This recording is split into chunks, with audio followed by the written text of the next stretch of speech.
Heading लगाई हमने amperes circuital law, या इसी को ही एम्पियर्स लॉ भी बोलते हैं। ओके, ये जो लॉ है, अगर मैं इसकी इक्विवेलेंसी या एनालॉजी बताऊं ना इलेक्ट्रोस्टैटिक से, तो कुछ कुछ आप सब एकदम इक्विवेलेंट नहीं है, लेकिन जैसे वहां पे हम लोगों को मैग्नेटिक इलेक्ट्रिक फील्ड याद है, electric field through long wire, electric field through a plane sheet, electric field for a solid sphere, जो हमने निकाला था वहां पे हमने एक लॉ को यूज किया था, विच वॉज इलेक्ट्रिक फील्ड निकालने के लिए हमने एक लॉ यूज किया था वहां पे, विच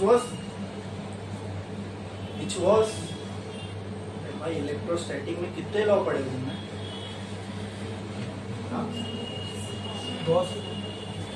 एक ही तो पढ़े हो, तो इतना सोच क्या रहे हो उसमें? Gauss law. ठीक है, तो जब हम फंसे इलेक्ट्रिक फील्ड निकालने में, तो वहां गॉस लॉ नहीं आके हमारी हेल्प किया ना, कि एक गॉसियन सरफेस इमेजिन करो, चार्ज उसके अंदर आना चाहिए, सिमेट्रिक होना चाहिए, है क्या नहीं? तो इसमें से आप फ्लक्स निकाल सकते हो। अगर फ्लक्स निकल गया तो फ्लक्स का फॉर्मूला होता है ई ए कॉस थीटा, वहां पे इलेक्ट्रिक फील्ड आ रही थी, तो हमको गॉस लॉ हमारी मदद के लिए आया जब हम फंसे हुए थे इलेक्ट्रिक फील्ड निकालने में, बराबर? ठीक है, इसी तरह यहाँ पर भी हमको एम्पियर सर्किटल लॉ कौन सी फील्ड निकालने में मदद करेगा?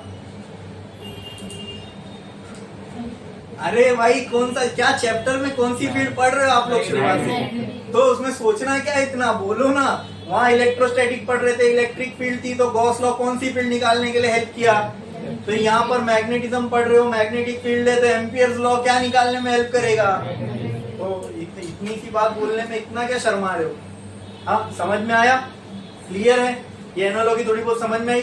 तो वहां पे जिस तरीके से गॉस लॉ हेल्प करता था इलेक्ट्रिक फील्ड निकालने के लिए, उसी तरह एम्पियर्स लॉ यहाँ पे किसमें हेल्प करेगा? और उल्टा है ना, एम्पियर्स लॉ देखना हम लोग यूज करेंगे ना, तो हम लोग को एक शॉर्टकट प्रोवाइड कर देता है हमको मैग्नेटिक फील्ड निकालने के लिए। जो मैग्नेटिक फील्ड हमने एक लंबे चौड़े डेरिवेशन से मैथमेटिकल फॉर्मुलेशंस के बाद निकाले थे, यहाँ देखना ऐसे आ जाएगी बस। ठीक है, लेकिन उसके लिए पहले समझना पड़ेगा एम्पियर्स लॉ है क्या, उसका मैथमेटिकल रिलेशन क्या है, कैसे अप्लाई करना है। गॉस लॉ भी ऐसे नहीं बस आता है, अप्लाई कर दिए, कुछ कंडीशंस थी गॉसियन सरफेस बनाने की, चार्ज से सिमेट्रिक होना चाहिए, बराबर? हाँ, इलेक्ट्रिक फील्ड लाइन उससे परपेंडिकुलर पास होनी चाहिए, वो सारी चीजें जो थी, electric field on Gaussian surface should be constant, है ना, और उसके जो गॉसियन सरफेस पे पोटेंशियल है वो भी कांस्टेंट होना चाहिए। वो सारी हमने कंडीशन देख के गॉस लॉ को अप्लाई किया था। तो उसी तरह एम्पियर्स लॉ को भी ऐसी डायरेक्ट कहीं नहीं अप्लाई कर सकते, कुछ चीजें मालूम होना चाहिए तभी अप्लाई कर पाओगे, मालूम ही नहीं होगी तो अप्लाई नहीं कर पाओगे, बात ही कर पाओगे। ठीक है, लॉ तो है, अप्लाई नहीं कर पाओगे। ठीक है, तो आओ देखते हैं एम्पियर्स लॉ क्या है, पहले उसका स्टेटमेंट लिखेंगे। स्टेटमेंट क्या है, लिखो। It states that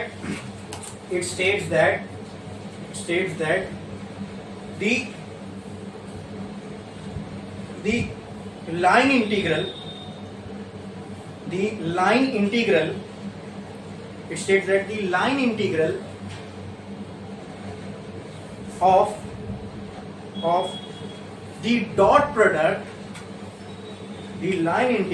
of the dot product of magnetic field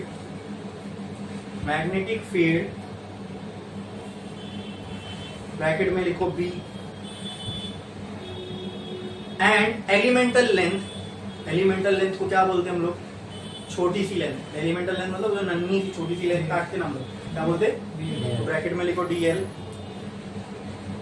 क्या लिखा हमने? It states that the line integral of the dot product of magnetic field and elemental length for a close loop, इसी close loop को ना amperes loop बोलते थे, जैसे close surface को गॉसियन सरफेस बोलते थे। याद है? एक क्लोज सरफेस लगता था इलेक्ट्रिक फील्ड निकालने के लिए, उस क्लोज सरफेस को हम गॉसियन सरफेस बोलते थे। उसी तरह यहाँ पे मैग्नेटिक फील्ड निकालने के लिए एक क्लोज लूप लगेगा, उस क्लोज लूप को हम एम्पियर्स लूप बोलेंगे। देखो ब्रैकेट में एम्पियर्स लूप, ताकि समझ में आए यही क्लोज लूप है, वो एम्पियर्स लूप। समझे? ठीक है। Is is equal to product of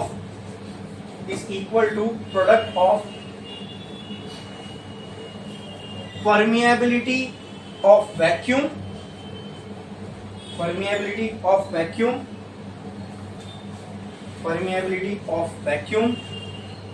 and current inside Ampere's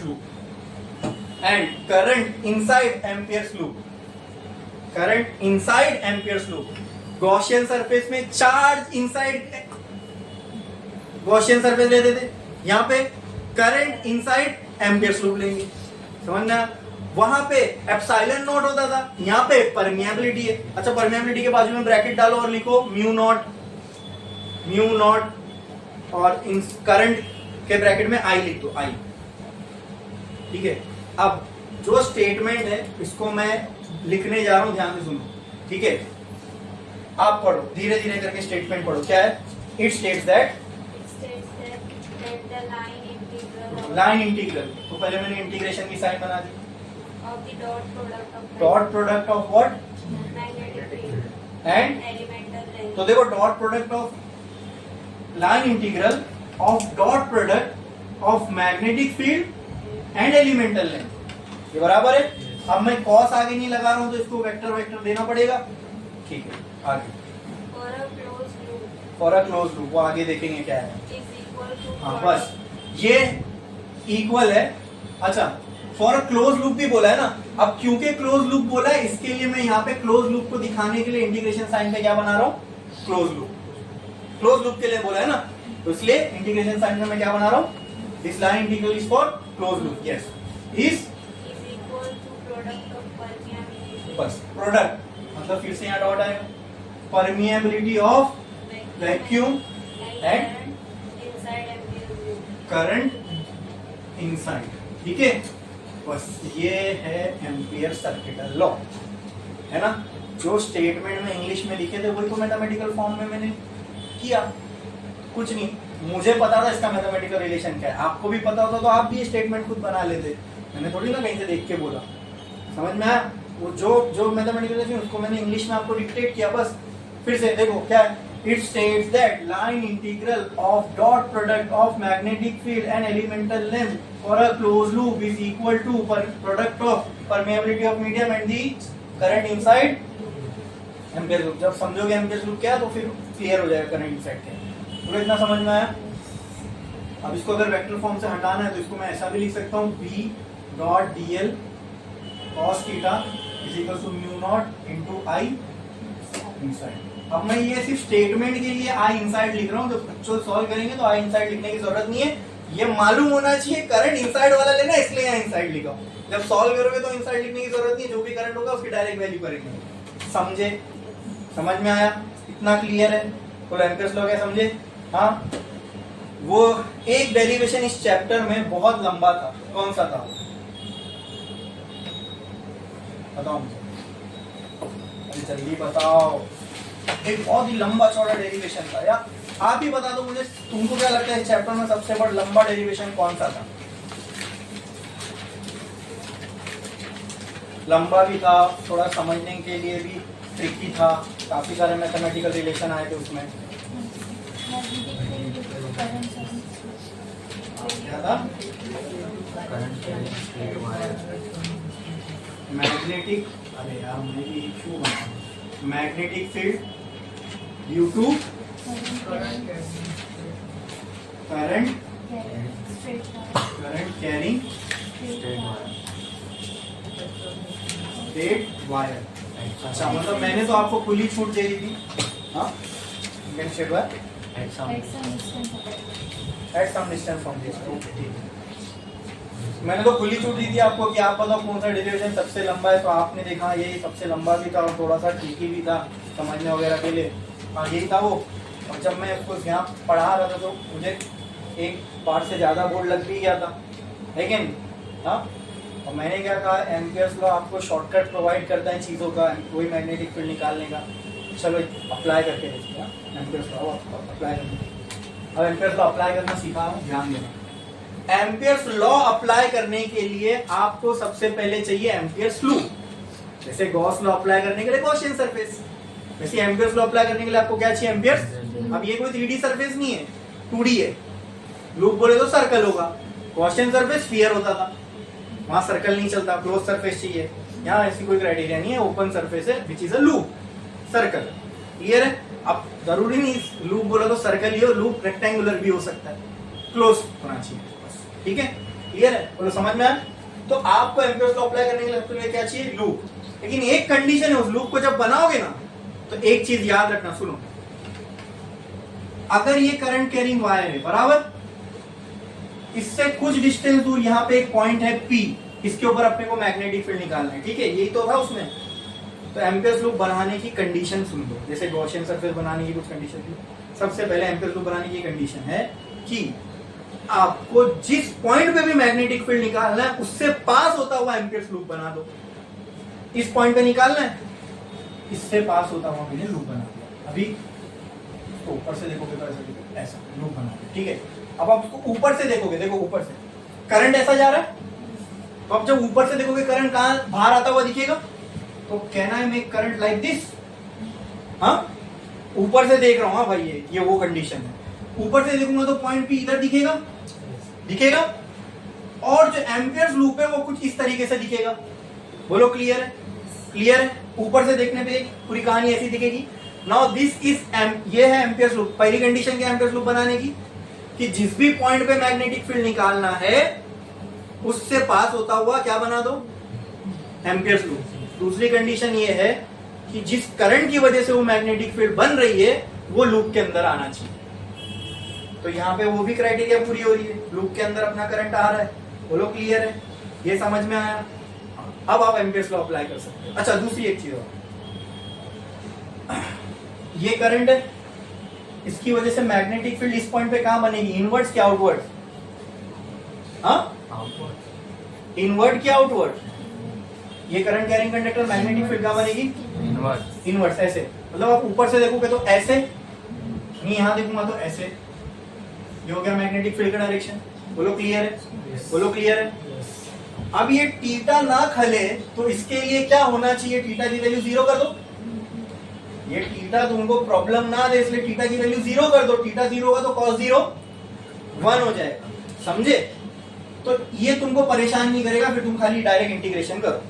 समझ में आ रहा है मेरी बात? हाँ, उसके लिए भी तरीका बता रहा हूं, ये भी एम्पियर्स लॉ में ध्यान रखना। ठीक है, हम लोग एक डायरेक्शन अज्यूम कर लेंगे एम्पियर्स लूप पे। क्या अज्यूम करेंगे? क्योंकि हमको डीएल लेंथ लूप में काटनी है। किसमें? अब देखो, जब हम ये डिराइव कर रहे थे तब हमने डीएल लेंथ वायर में काटी थी, याद है? अब एम्पियर्स लॉ अप्लाई कर रहे हैं, डीएल लेंथ कहां काटोगे? लूप पे। कहां पे? और डीएल का कुछ डायरेक्शन होगा, क्योंकि ये वेक्टर क्वांटिटी है ना, डायरेक्शन होगा। तो डीएल का डायरेक्शन इसी लूप पे होना है बराबर। एक काम करो ना, डीएल का डायरेक्शन तुम्हारे ऊपर है डिसाइड करना। तो ऐसा ही डिसाइड करो कि बी और डीएल के बीच में एंगल क्या हो जाए? 0, ताकि वो एलिमिनेट हो जाए बराबर। तो एक काम करता हूं मैं, इस लूप पे जो मैं डायरेक्शन अज्यूम करता हूं वो ऐसा अज्यूम करता हूं। क्लियर है? ठीक है, और इसी डायरेक्शन के अलावा हम डीएल ले लेंगे। अभी देखो, ऊपर से जब मैं देखूंगा यहाँ मैग्नेटिक फील्ड ऐसी, यहाँ ऐसी होगी, यहाँ ऐसी होगी, यहाँ ऐसी होगी। अब अगर मैंने डीएल लेंथ यहाँ कट किया, डीएल, तो डीएल का मुझे डायरेक्शन कहाँ लेना है? जो मैंने लूप का डायरेक्शन अज्यूम किया बराबर। तो ये हो गया डीएल का डायरेक्शन। तो बोलो बी और डीएल में कितना एंगल है? डीएल भी इस डायरेक्शन में, बी भी इस डायरेक्शन में, दोनों सेम डायरेक्शन में, तो एंगल कितना होगा? 0। तो यहाँ पे डीएल का डायरेक्शन क्या होगा? Along the direction of loop. यहाँ अगर यहाँ डीएल काटता तो उसका डायरेक्शन क्या होता? Along the direction. मतलब इस पूरे एम्पियर लूप पे मैं कहीं भी डीएल काट लूं, ये वाली थीटा क्या आने वाला है? 0। ये मेरे हाथ में था ना, तो ऐसी लो ना जो अपने को सॉल्व करने में सबसे इजी हो। समझ में आया? क्लियर है? Now let us find out the magnetic field due to current carrying straight wire by using Ampere's law, जो हमने एक लंबा चौड़ा डेरिवेशन करा। अब ध्यान दो, ठीक है, वही कहानी है। ये है करंट कैरिंग स्ट्रेट वायर, इससे कुछ डिस्टेंस दूर पर एक पॉइंट है P। अगर इसको हम, और ये डिस्टेंस है A, ठीक है। अगर इसको हम नॉर्मल वे में सॉल्व करने जाते तो पहले बायो सेवर्ट्स लॉ लगाना पड़ता, फिर पूरी कहानी करनी पड़ती, ठीक है। आई बात समझ में? हाँ। अब इससे पास होता हुआ एक लूप बना दो, करंट उसके अंदर से जाना चाहिए। तो हाँ, मैं इसको ऊपर से देखूंगा तो ये पॉइंट P ऐसा दिखेगा, इसमें मैग्नेटिक फील्ड का डायरेक्शन यहाँ है और करंट इसमें अंदर के डायरेक्ट बाहर निकलता हुआ मुझे दिख रहा है ऐसा। बोलो क्लियर है? और ये डिस्टेंस A है, क्लियर है? बस कुछ नहीं, अभी भी वही करना है, करंट की वजह से यहाँ पे बनने वाली मैग्नेटिक फील्ड निकालना है। हाँ, एम्पियर्स लूप बना दिए, एक डायरेक्शन अज्यूम कर लो, तो हम जानबूझ के वैसी डायरेक्शन लेंगे जो मैग्नेटिक फील्ड के साथ होगा, ठीक है? अगर यहाँ है तो इसके लिए यहाँ मैग्नेटिक फील्ड ऐसी है, तो ऐसे डायरेक्शन लो जो मैग्नेटिक फील्ड के साथ हो, ताकि हियर बाय एम्पियर्स लॉ क्या हो जाएगा? Ampere's law cyclic integral of B dot dl cos theta is equal to mu naught into I। I कौन सा लोगे? जो लूप के अंदर है। यहाँ लूप के अंदर कौन सा करंट है? I है, ठीक है? Here theta is equal to 0, therefore cos 0 equal to 1। तो integration B dl is equal to mu naught into I, ठीक है? क्लियर है? ये समझ में आया इतना? अच्छा, मैग्नेटिक फील्ड इस पॉइंट पे कांस्टेंट रहेगी, ये पॉइंट पे मैग्नेटिक फील्ड की वैल्यू कांस्टेंट रहेगी ना, एक ही वैल्यू आएगी, उसको ले लो बाहर, मैग्नेटिक फील्ड आ गई बाहर। Integration of dl equal to mu naught I। dl को ये dl कहाँ काटोगे? एम्पियर्स लूप पे काट लो, कहीं भी काट लो, यहाँ काट लो dl बराबर। अब dl को इंटीग्रेट करूंगा तो क्या आ जाएगा? पूरा dl को इंटीग्रेट करूंगा मतलब dl ऐड करना, जब इसको पूरे को ऐड करूंगा तो क्या आएगा? Integration dl will be equal to L थोड़ी आएगा, ये टोटल लेंथ आएगी ना। ये टोटल लेंथ किसके बराबर होगी? टोटल लेंथ किसके बराबर होगी? हाँ बोलो बोलो। पाई आर स्क्वायर की नहीं, वो एरिया हो गया। ये total length bye circumference of circle के बराबर नहीं होगी? हाँ, किसके बराबर? 2 पाई, जो कि यहाँ पे a है, जो कि यहाँ पे अरे रेडियस क्या है? a है, तो b की इंटू 2 पाई a लिख सकता हूं, म्यू नॉट I। निकालना क्या थी? मैग्नेटिक फील्ड है ना।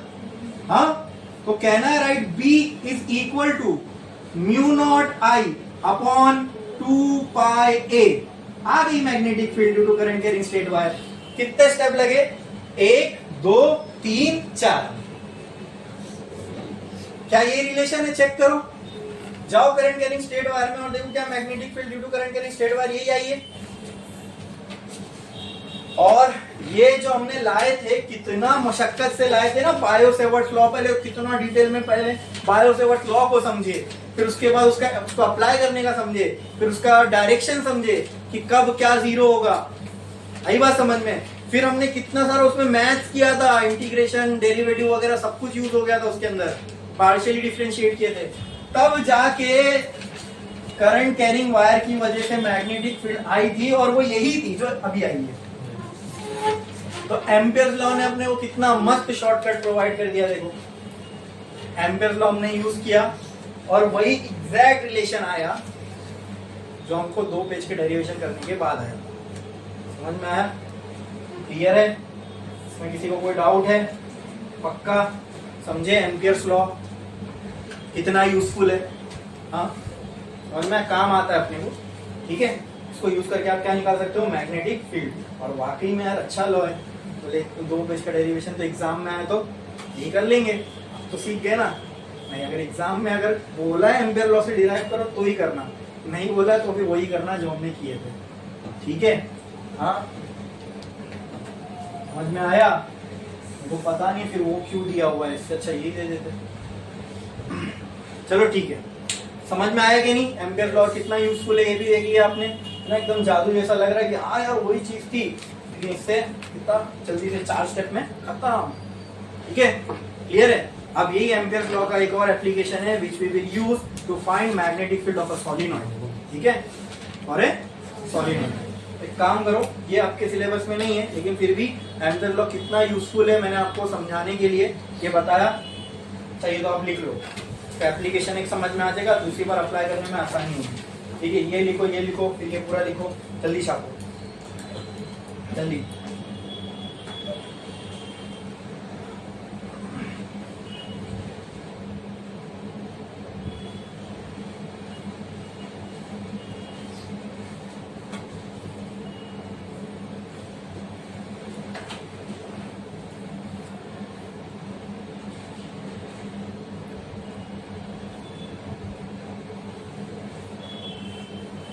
स्ट्रेट, यहाँ पे ऐड कर दो लॉन्ग वायर, और बेनिफिट है इसका वो भी बता दो।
हो गया लिख के? कितने लोग का बाकी है? जल्दी कॉपी करो, जल्दी छापो।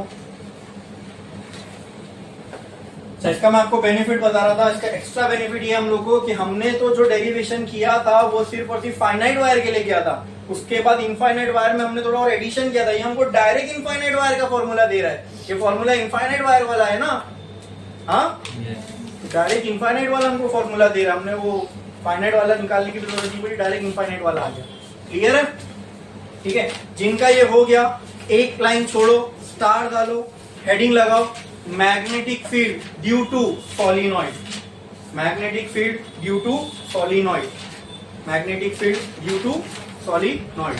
ठीक है, अब सोलिनॉइड बोले तो क्या बोले? बोले सोलिनॉइड क्या होता है? एक वायर लो, उसको एक पेन के मार्कर के ऊपर ऐसे ऐसे मोड़ दो, मार्कर निकाल लो, जो हाथ में बचा वो सोलिनॉइड। ठीक है, तो ऐसा कुछ होगा सोलिनॉइड। हेडिंग लगाया आपने? ये हो गया solenoid.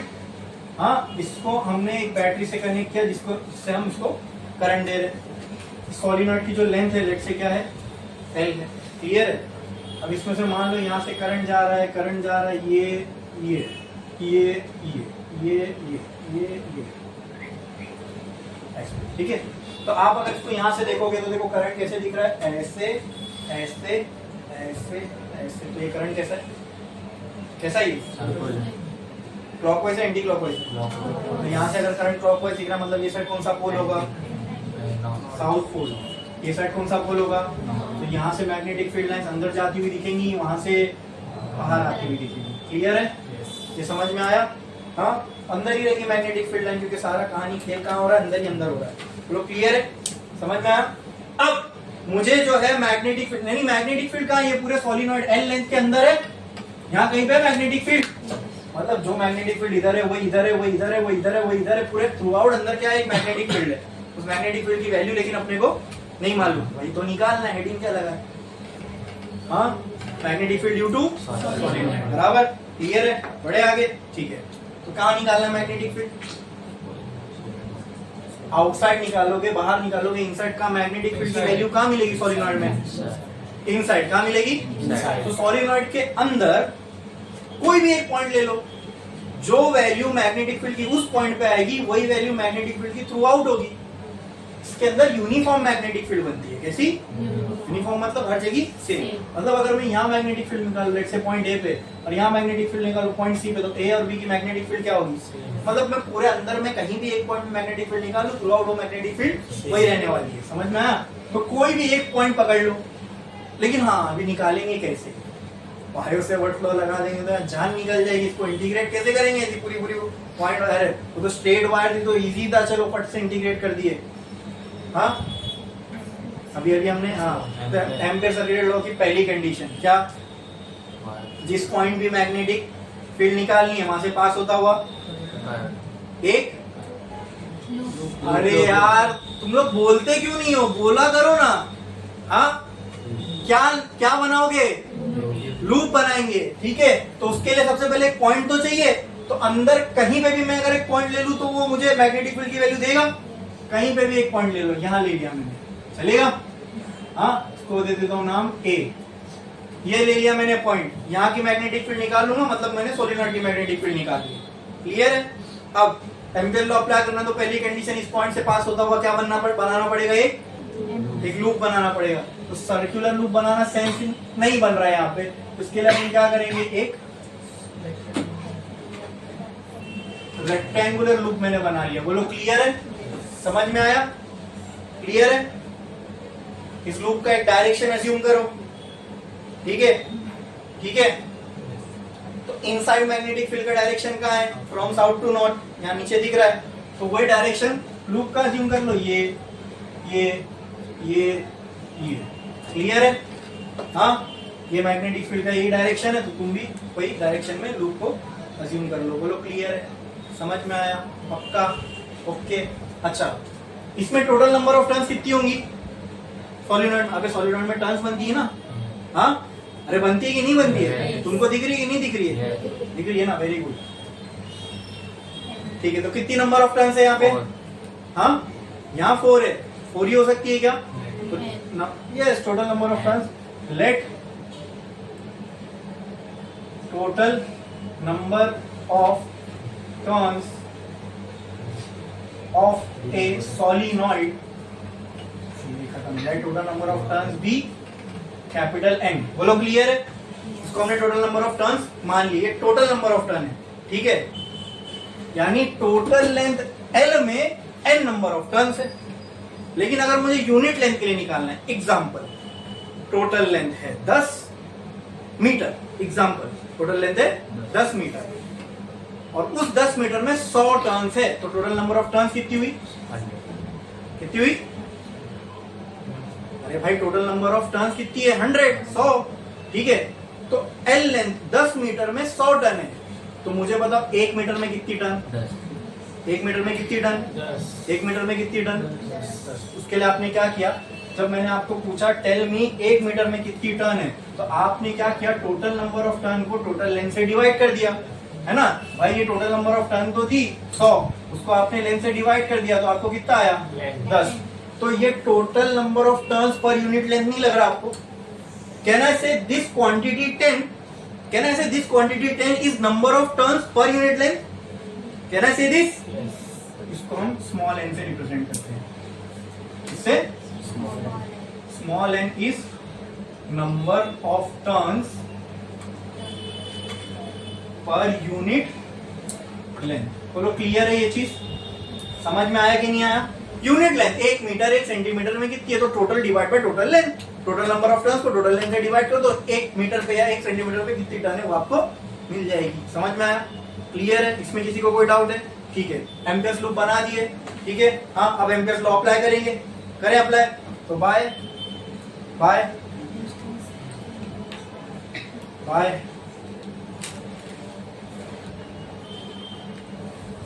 Amperes law integration b dl cos theta is equal to mu naught into I। अब ऑटोमेटिकली ये सारे करंट लूप के अंदर ही है, देखो वो कंडीशन भी पूरी हो रही है क्या नहीं, समझ में आ रहा है। अब टेक्स्ट बुक में इसको कैसा बनाता है मालूम है, देखो कुछ इस तरीके से।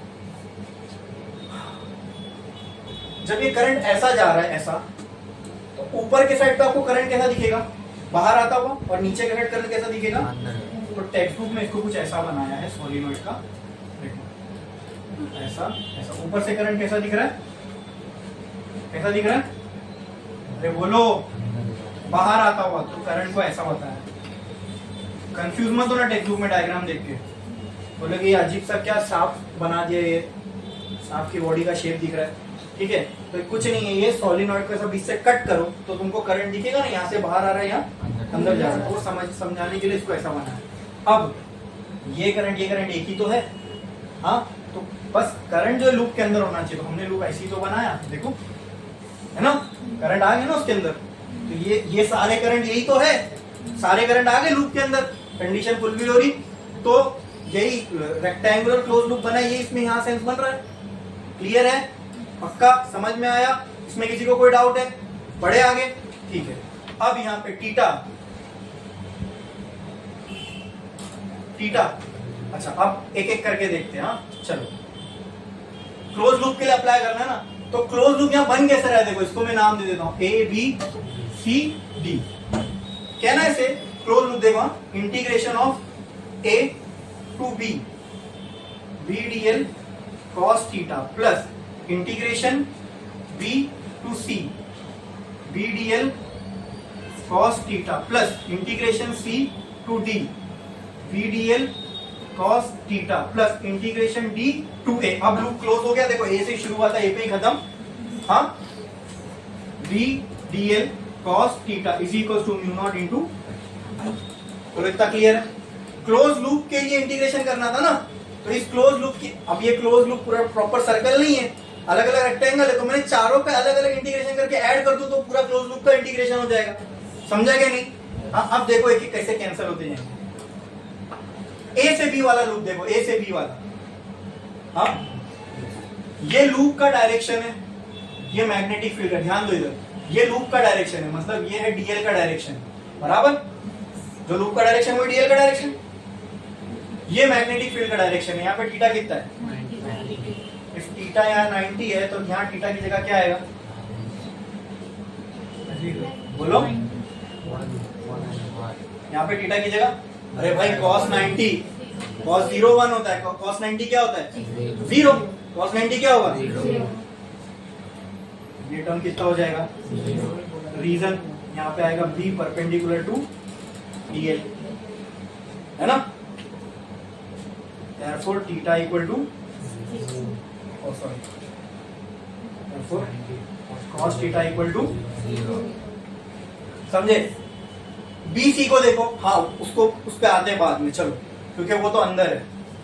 CD को देखो, यहाँ पे DL का डायरेक्शन ऐसा है, मैग्नेटिक फील्ड ऐसी है, यहाँ पे भी 90, तो ये भी क्या हो जाएगा? यहाँ भी B परपेंडिकुलर टू DL है। समझ में आ रहा है? क्लियर है? इसका यहाँ मैग्नेटिक फील्ड ही नहीं है, थीटा छोड़ दो, यहाँ मैग्नेटिक फील्ड ही नहीं है। ठीक है, अब थीटा से देने जाओगे तो वहां कुछ ना कुछ वैल्यू आ जाएगी, लेकिन ये भी 0 क्यों? क्योंकि वो तो बाहर लाई कर रहा है, वहां कोई magnetic field B equal to 0। Region outside. ठीक है, तो यहाँ क्या बचेगा दोस्तों? खाली इंटीग्रेशन C से D, सॉरी B से C B dot DL cos theta is equal to mu naught into I. तो इतना क्लियर है? ये चीज समझ में आई? पक्का? कोई डाउट है इसमें किसी को भी? बोलो ना, पक्का ना? बढ़े आगे? चलो, अब मुझे यहां बताओ, इस केस में यहाँ पे अब थीटा की वैल्यू क्या रहेगी? देखो यहाँ BL का डायरेक्शन ये है, और जिस डायरेक्शन में लूप का, जो लूप का डायरेक्शन माने वही डीएल का direction. Here theta is equal to 0, therefore cos 0 equal to, तो यहाँ क्या बचेगा? Integration B DL equal to mu naught into I. समझे? ये समझे? ठीक है। मैग्नेटिक फील्ड अंदर यूनिफॉर्म है, मतलब कांस्टेंट है, बाहर आएगी इंटीग्रेशन के बराबर। ठीक है, ये B से C तक, तो इंटीग्रेशन के बाहर आ गए मैग्नेटिक फील्ड, इंटीग्रेशन क्या हो गया? DL equal to mu naught into I. अब B से C पे, मतलब यहां मैंने DL कट किया दोस्तों, यहाँ पे DL कट किया, B से C तक है ये, तो DL कट करूंगा तो B से C की लेंथ पूरी कवर हो जाएगी। ये चीज हमने क्या माना? L। क्या माना? L, मतलब वही उतनी लेंथ ले रहे हम लोग जो सोलिनॉइड के। तो DL को इंटीग्रेट करेंगे, यहाँ पे इंटीग्रेशन BC DL किसके बराबर होगी? टोटल लेंथ L के, तो BL बराबर आ गया म्यू नॉट इंटू आई के। ठीक है, तो अपने को क्या निकालना था? मैग्नेटिक फील्ड ना, ये तो मैग्नेटिक फील्ड की तो अंदर की जो मैग्नेटिक फील्ड है वही निकाल रहे हैं हम लोग। तो क्या जाएगा mu naught into I by L. ठीक है, बट ये तो मैग्नेटिक, ये जो हमने मैग्नेटिक फील्ड निकाला दोस्तों, ये मैग्नेटिक फील्ड कोई एक टन के पास होगी, बराबर, हमको तो पूरे के लिए निकालना है। ठीक है, ये मैग्नेटिक फील्ड किसके लिए है? Magnetic field for 1 turn for n number of turns, V will be equal to n mu naught I by l। ये होगी, ये n नंबर ऑफ टर्न के लिए फॉर्मूला होगा। इसको और छोटा करना है तो आप इसको ऐसा कर सकते हो, देखो n किसके बराबर होता है, स्मॉल n किसके बराबर होता है? कैपिटल N अपॉन L के। तो कैपिटल N किसके बराबर होगा? स्मॉल n इंटू L के। क्लियर है? तो B will be equal to, capital N की जगह क्या लिख सकता हूं मैं? n into small l mu naught I by L। Textbook में ये ऐसी है formula, B is equal to n mu naught I, ये है formula in terms of number of turns per unit length. Total number of turns के term में formula नहीं दिया हुआ है, मैंने सब बता दिया आपको। Without total number of turns, with total number of turns, with total number of turns per unit length. समझे? यही यूज करते हैं टेक्स्ट बुक के अंदर। ठीक है, लेकिन अगर हमने सब देख लिया, अगर क्वेश्चन में टोटल नंबर ऑफ टर्न दिया है तो ये यूज कर लेंगे, नंबर ऑफ टर्न पर यूनिट लेंथ दिया है तो ये यूज कर लेंगे। समझ में आया? क्लियर है? कोई डाउट इसके अंदर? पक्का बोलो, समझा? पक्का? छापो, छापो जल्दी।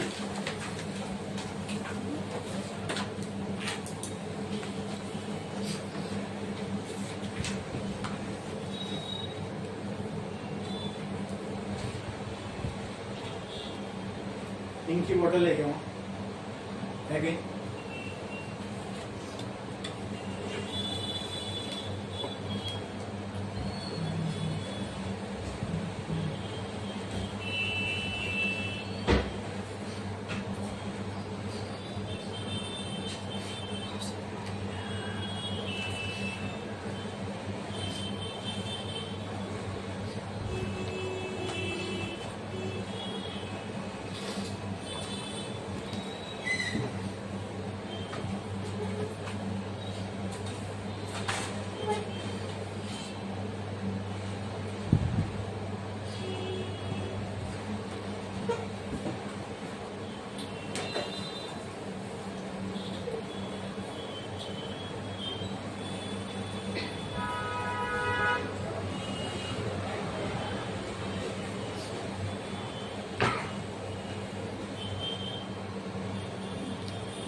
छाप लिए? हो गया? छापो।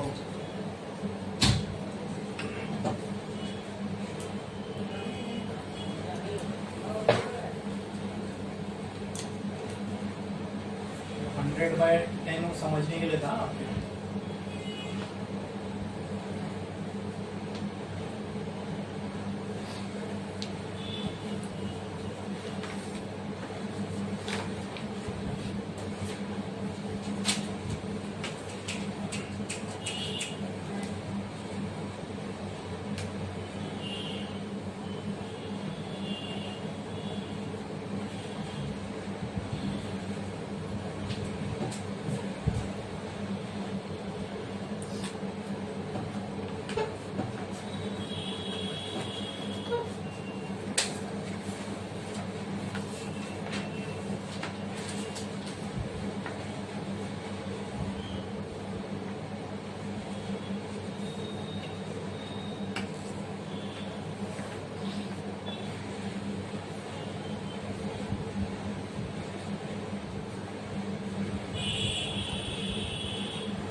गया लिख के?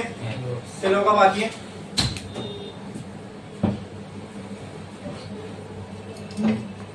अच्छा आपको ये लग रहा होगा सर BC तो यहाँ कितना बड़ा है, आपने इंटीग्रेशन उसका लेंथ क्यों लिया है?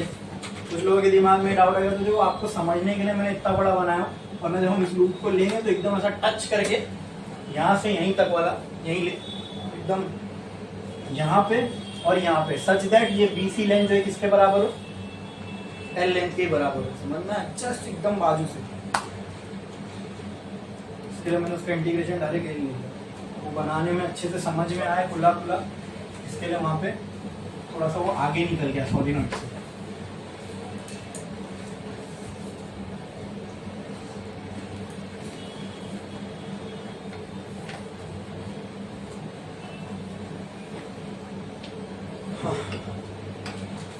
इतना समझ में आया? मैग्नेटिक फील्ड किसकी निकाल लिया अभी हमने? सॉलिनॉइड की। अब हम निकालने जा रहे हैं मैग्नेटिक फील्ड फॉर टोरॉइड। एक लाइन छोड़ो, स्टार डालो, हेडिंग लगाओ, मैग्नेटिक फील्ड ऑफ, इसके लिए क्या हेडिंग लगाए थे? मैग्नेटिक फील्ड, यहाँ लिखो magnetic field due to toroid, magnetic field due to toroid. अब टोरॉइड की वजह से जो मैग्नेटिक फील्ड बनती है वो निकालेंगे, ठीक है? TOROID, toroid.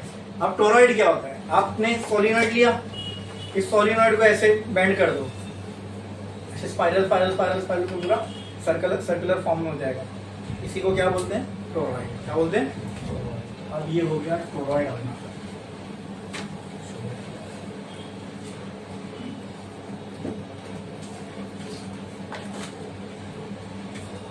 बचपन में से हम लोग ड्राइंग की बुक में ट्री बनाते थे ना, प्लस माइनस, यहाँ से करंट जाएगा, यहाँ से करंट आएगा, वो कैसे जाएगा समझ गए ना? ऐसे ऐसे ऐसे पूरा बनानी होगा, ऐसे ऐसे ऐसे ऐसे ऐसे ऐसे ऐसे, ठीक है?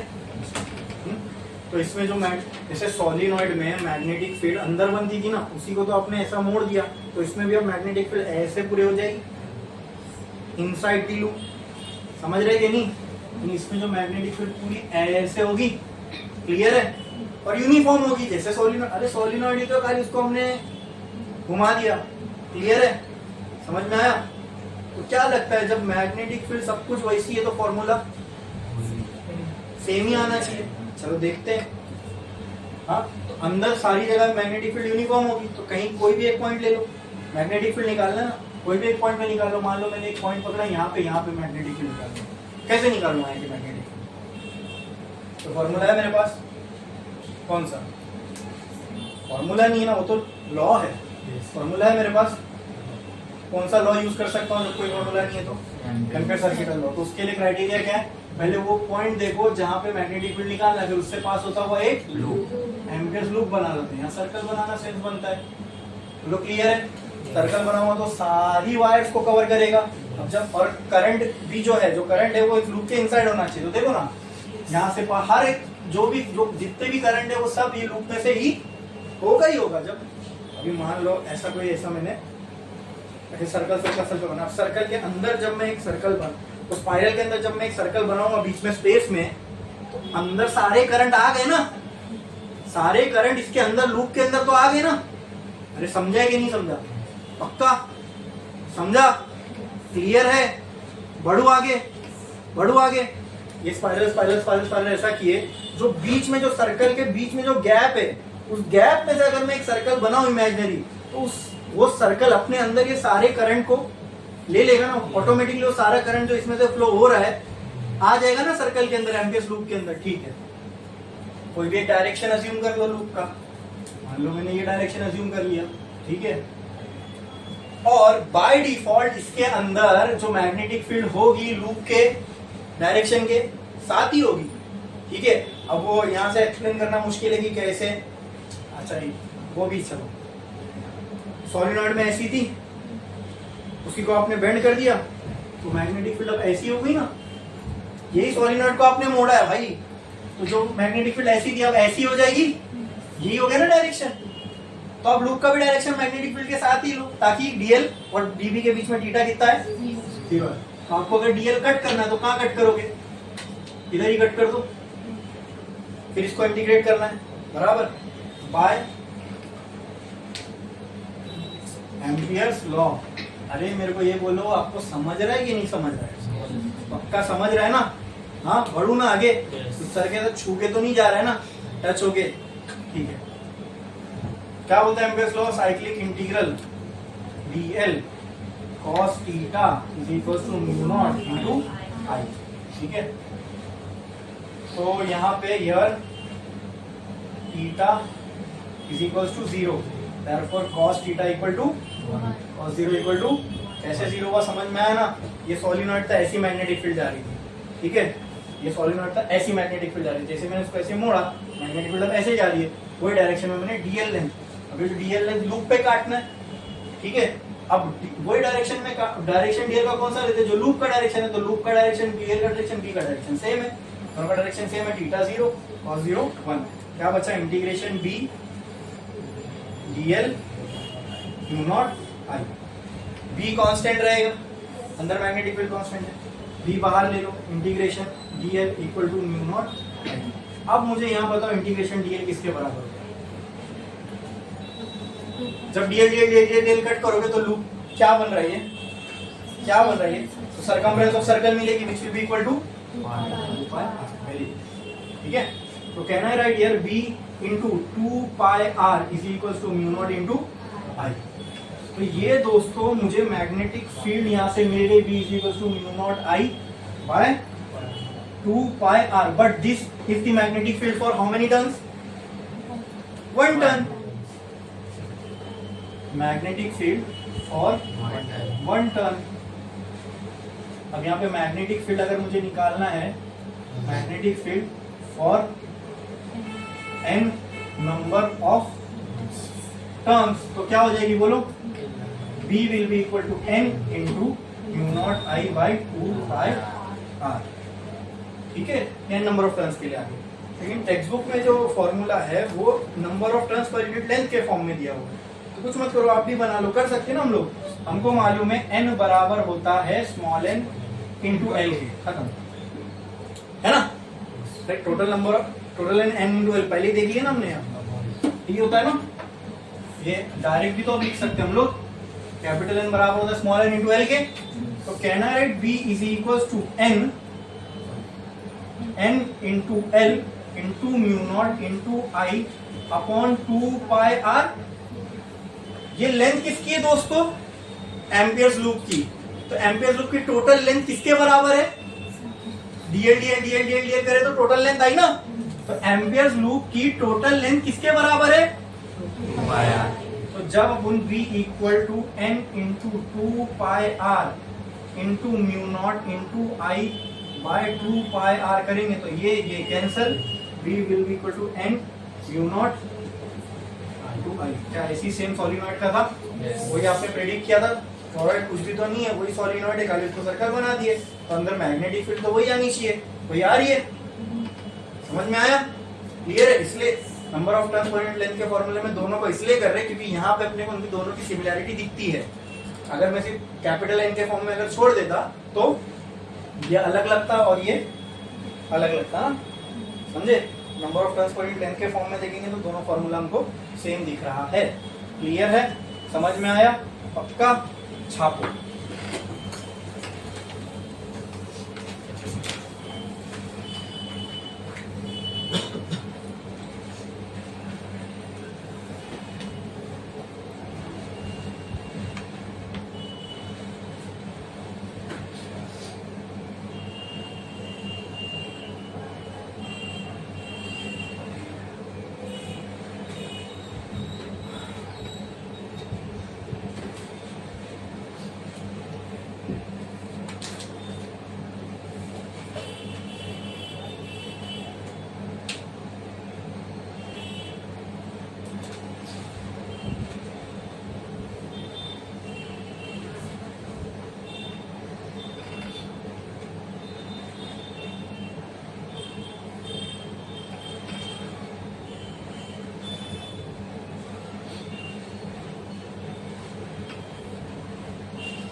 हो गया लिख के?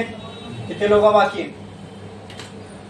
ठीक है, जिनका लिख के हो गया वो एक लाइन छोड़ो, स्टार डालो और लिखो potential energy of a dipole, potential energy of a dipole, potential energy of magnetic dipole, सिर्फ डाइपोल नहीं, potential energy of magnetic dipole, magnetic dipole kept in uniform magnetic field, kept in uniform magnetic field, kept in uniform magnetic field।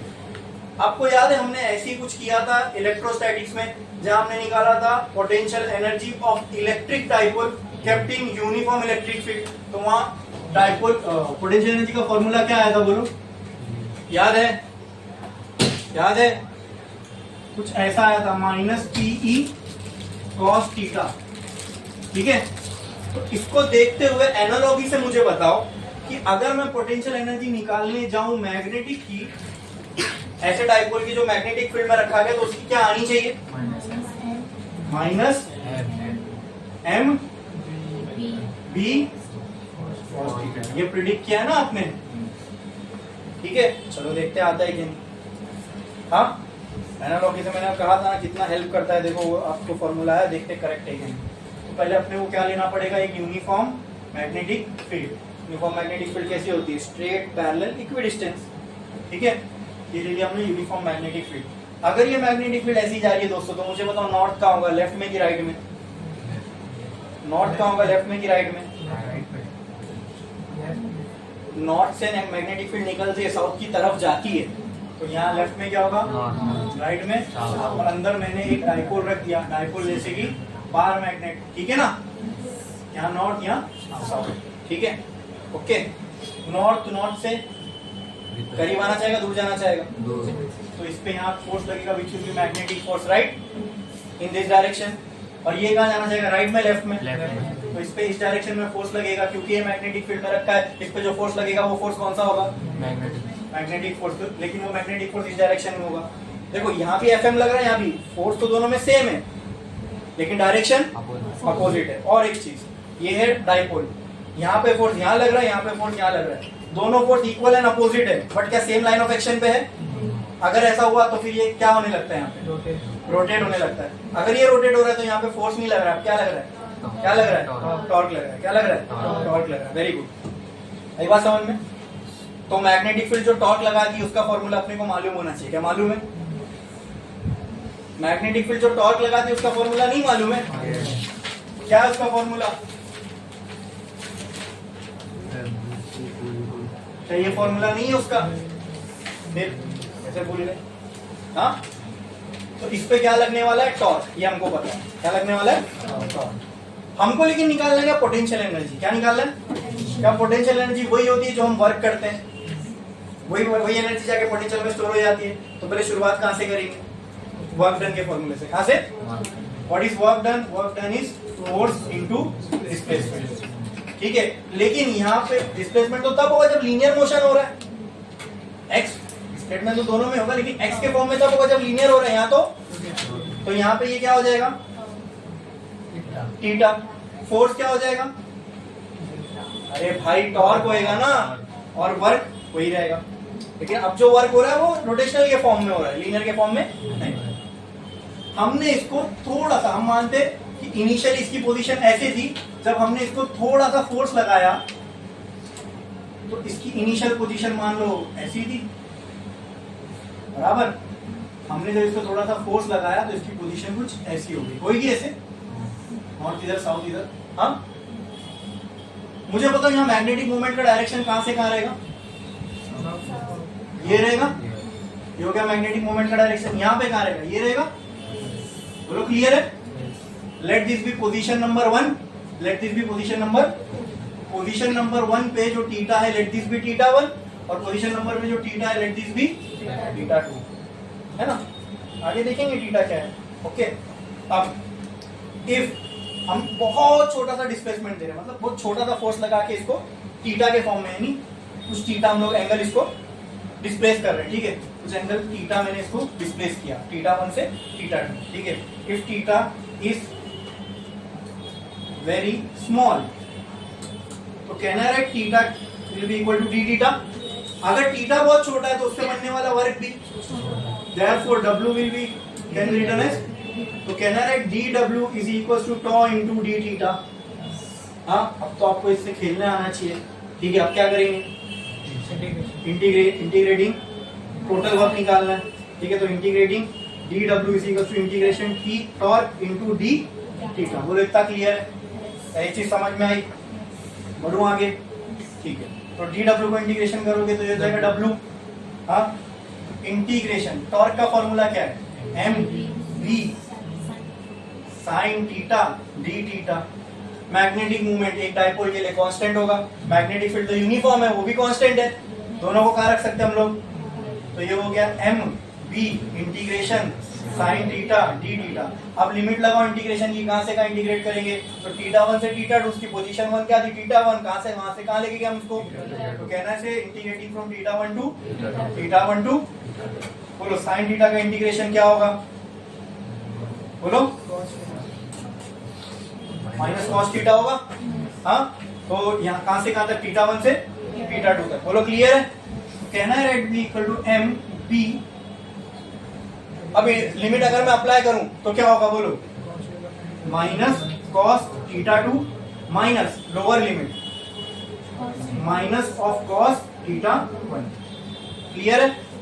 ठीक है, इतना समझ में आया? अब ये minus minus, W equal to M B minus cos theta 2 plus cos theta. बोलो इतना क्लियर है? ये चीज समझ में आया? क्या इसमें किसी को कोई डाउट है? पक्का? पढ़े आगे। नाउ टेल मी दोस्तों कि what is theta here, what will be theta here? yes, angle between two. Very good, angle between. तो see the first case and tell me what is the angle between M and B. What is the angle between M and B here? Very good, M is perpendicular, m is perpendicular to, therefore theta will be equal to 90, therefore theta 1 will be equal to, तो कहना है right, देखो इधर, here theta 1 equal to 90, therefore cos theta 1 will be equal to cos 90 will be equal to 0। हाँ, तो कहना है right, this W will be equal to mb minus cos theta 2। लिख सकता हूं ऐसे। अब ये माइनस को क्या मैं बाहर लिख दूं, चलेगा, minus M B cos theta 2। पूरा इतना क्लियर है? ये समझ में आया? हाँ, ये फॉर्मूला भी लेकिन भूलना नहीं है, देखो ये वाला। ठीक है, चलो इसको मैं और थोड़े सोफिस्टिकेटेड फॉर्म में लिख देता हूं इधर पे। W is equal to M B cos theta 1 minus cos theta 2। चलेगा? हाँ, ऐसा अच्छा लगता है ना? ये फॉर्मूला भूलना नहीं। कभी मैंने बताया ना, कभी कभी दो एंगल दिया रहेगा, तभी वर्क निकालने बोलेगा, तो फिर कैसे निकालोगे, ये फॉर्मूला यूज करके। समझ में आया? इलेक्ट्रोस्टैटिक्स में भी बताया था, याद है कि नहीं? ठीक है, अच्छा ये हो गया एम बी कॉस, माइनस बाहर आ गया। जब अब एक ही थीटा बचा यहाँ पे, तो क्या वहां थीटा लिखने की जरूरत है? तो W can be written as minus M B cos theta, और यही जो W है ये किसमें कन्वर्ट होता है? पोटेंशियल एनर्जी में। तो कहना है right, U is equal to minus M B cos theta. क्या ये आपने प्रिडिक्ट किया था? अरे ये तो प्रिडिक्ट किए थे, पूरा डेरिवेशन करके वही आया। समझ में आया? तो अगर मेरे को यहां से कॉस हटाना है तो कहना है right, U is equal to minus M vector cross B vector. ये क्लियर है? ये समझ में आया? क्या इसमें किसी को कोई डाउट है? पक्का? पक्का? आगे अपने को potential energy of a dipole kept in uniform magnetic field. क्या एनालॉजी बैठ रही है बराबर इलेक्ट्रोस्टैटिक से? ठीक है, तो एक काम करो, इसको छापो, पहले इतना पार्ट छाप लो जल्दी जल्दी। इसलिए वो ऊपर का मैंने मिटाया नहीं, क्या कि आपको फील रहेगी जो आपने प्रिडिक्ट किए थे वो लास्ट में आ रहा है कि नहीं अपने पास। करो जल्दी।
हो गए ये दोनों पार्ट, ये पार्ट और ये पार्ट हो गया। लिख के जल्दी लिखो।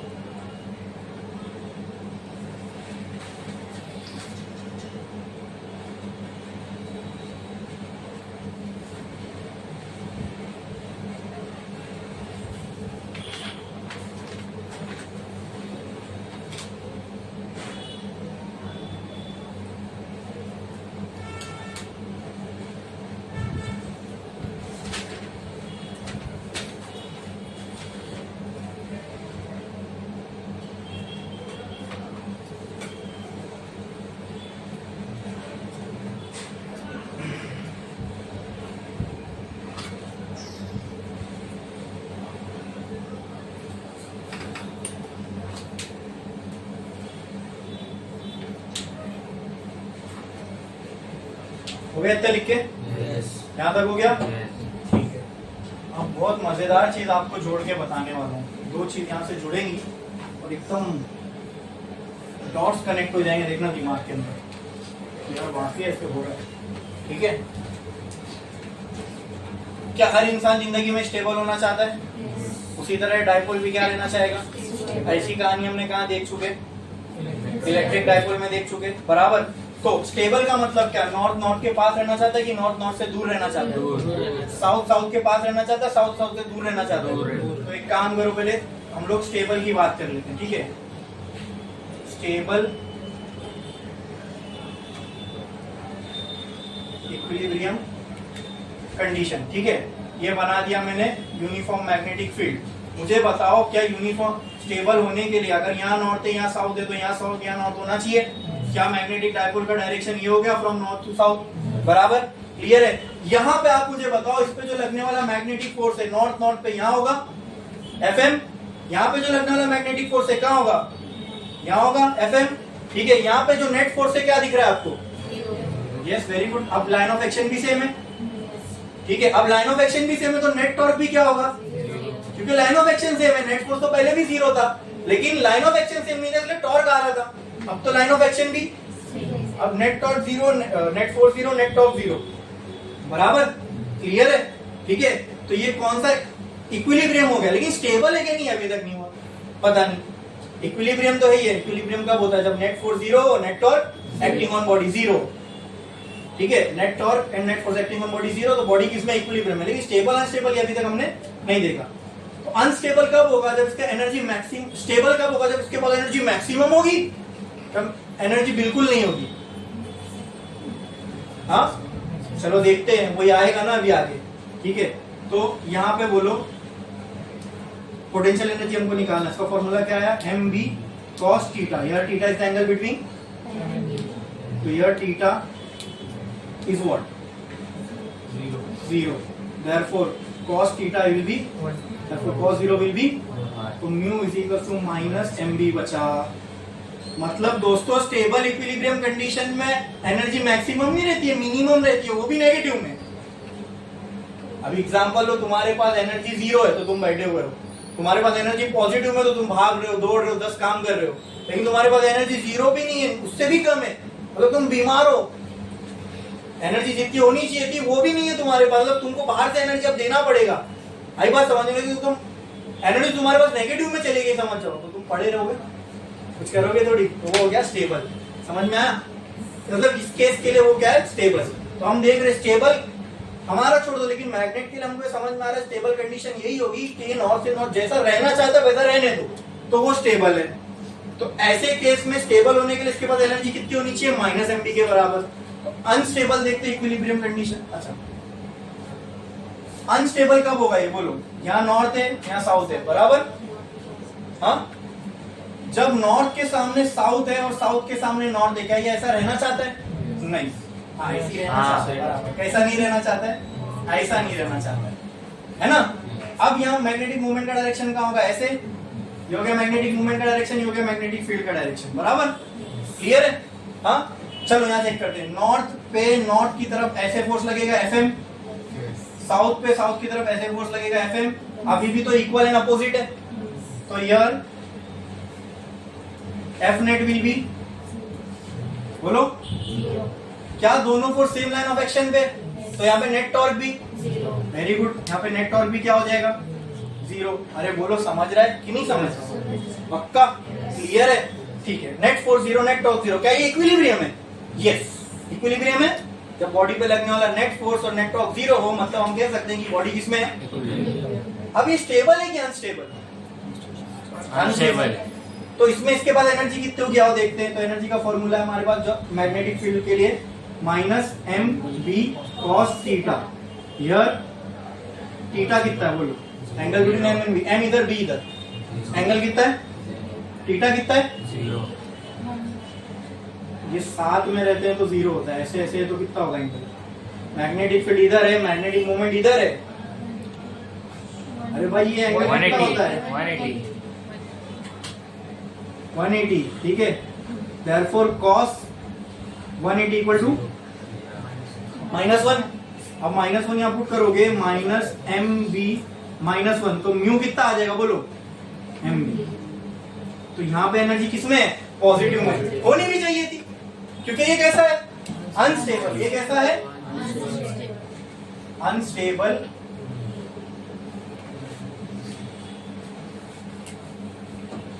इक्विलिब्रियम कंडीशन कैसा ही है? बात ही था ना यार, theta equal to 90, theta 1 equal to 90, theta 1 equal to 90। ठीक है, तो इतना समझ में आया?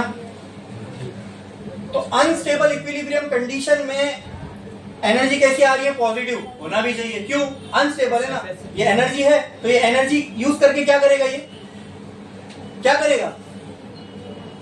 अरे एनर्जी है तुम्हारे पास और तुम अनस्टेबल हो, तो तुम एनर्जी यूज करके क्या करोगे? स्टेबल होना चाहोगे। तो ये वो एनर्जी यूज करके क्या करेगा? घूमेगा ताकि स्टेबल हो। ओके, अच्छा अच्छा अच्छा। अब मैं जो डॉट कनेक्ट करने की बात कर रहा था वो समझो। टॉर्क का फॉर्मूला क्या होता है? mv sin theta. जब ये अनस्टेबल है, जब ये अनस्टेबल है, जब ये अनस्टेबल है, तो इसके पास एनर्जी कितनी है? पॉजिटिव की। चलो देखते हैं, जब ये अनस्टेबल था तो m और b के बीच में एंगल कितना था? 180। यहां पुट करो sin 180। m और b के बीच का एंगल ना, यहाँ पर भी थीटा जो होगा किसके बीच का एंगल होगा? और इस केस में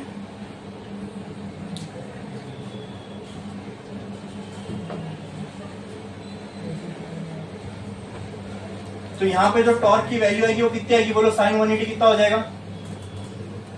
sin 0 0, sin 180 0। तो टॉर्क की वैल्यू कितनी आ रही है? कितनी आ रही है? इस केस में इसके पास टॉर्क कितना है? 0। चलो इस केस में देखते हैं। यहाँ पे m और b, ठीक है, यहाँ पर भी torque equal to m v sin theta. यहाँ थीटा की वैल्यू कितनी है बोलो? m और b, m b, हाँ कौन सा वाला केस था? हाँ ये वाला। यहाँ पे कितनी है? बोलो m और v कितनी है 0, तो टॉर्क कितना हो गया बोलो 0। ठीक है, अब इस केस में देखो यहाँ पे भी टॉर्क 0, वहां पे भी टॉर्क 0, क्लियर है। ठीक है, लेकिन जैसे ये दोनों केस में आ रहा था बराबर, लेकिन इस केस में एनर्जी क्या थी पॉजिटिव, और इस केस में अब ये वाला केस देखो यहाँ पे, ठीक है, क्या ये स्टेबल केस है नहीं, अनस्टेबल वाला केस है ना ये भी। ठीक है, ये ऐसा रहना नहीं चाहता, तो यहाँ पे अगर टॉर्क की वैल्यू निकालू मैं एम बी साइन थीटा की वैल्यू यहाँ पे क्या है 90, तो टॉर्क कितना आएगा बोलो यहाँ पे एम बी, यहाँ टॉर्क 0 है क्या नहीं, तो देखो बराबर दोनों, यानी जब मैं इससे मैनेज करके चेक कर रहा हूं तो बराबर दोनों कंडीशन पे, यानी यहाँ पे ऐसी कंडीशन जैसे यहाँ जहां पे पोटेंशियल एनर्जी 0 थी वहां पे टॉर्क भी 0 आ रहा है, जहां पे पोटेंशियल यानी ये अनस्टेबल था वहां पे टॉर्क 0 होना चाहिए था, वहां पे भी टॉर्क 0 आ रहा है। अब यहाँ पे टॉर्क होना चाहिए इसके पास कि नहीं होना चाहिए, होना चाहिए, मतलब जब ये घूमेगा यहाँ ये दोनों केस पे तो इसके ऊपर कोई टॉर्क नहीं लग रहा है, लेकिन जब ये घूमेगा इस केस में इसके पास कुछ तो टॉर्क होगा, अरे होगा कि नहीं होगा, तो वहां पे टॉर्क की वैल्यू देखो आ रही है एम बी, बोलो क्लियर है। ठीक है, मतलब जहां जहां हमने एनर्जी देखे वहां अगर हम टॉर्क भी देख रहे हैं तो वो सेंस बन रहा है कि जैसे होना चाहिए था वैसी है, बोलो क्लियर है। ठीक है, वो तो खाली मैं ऐसे आपको रिलेट करके बताया, मतलब इसके डेरिवेशन में उसको अपने को डालना नहीं है।